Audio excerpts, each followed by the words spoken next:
ના પાડી ભાઈ બધી. ના હોય કેમ શું થયું? બસ રિજેક્ટ કરી દીધું.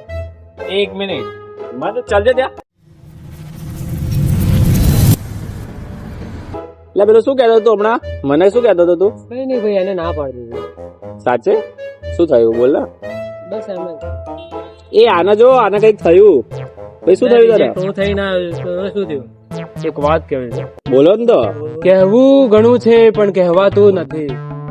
કહેવું ઘણું છે પણ કહેવાતું તો નથી. ના કહીશ ને, ના કેવું હોય તો. બોલવું ઘણું છે પણ બોલાતું જ નથી. ના બોલને, બોલવા તો દે. બોલવું ઘણું છે પણ બોલાતું જ નથી. એના દિલમાં રહેવું હતું પણ સાલું એનું ભાડું જ પોસાતું નથી. હે? આટલી કમેન્ટ કરી હતી એ છોકરીના ફોટામાં. એના પછી એનું આઈડી જ દેખાતું નથી. બે યાર ચાલજે ચાલ. અલે ઊભા તો રહો. ઓય. એટલું તો કઈ જતાય કે એમાંય ભરાય કે નહીં. Oh my god.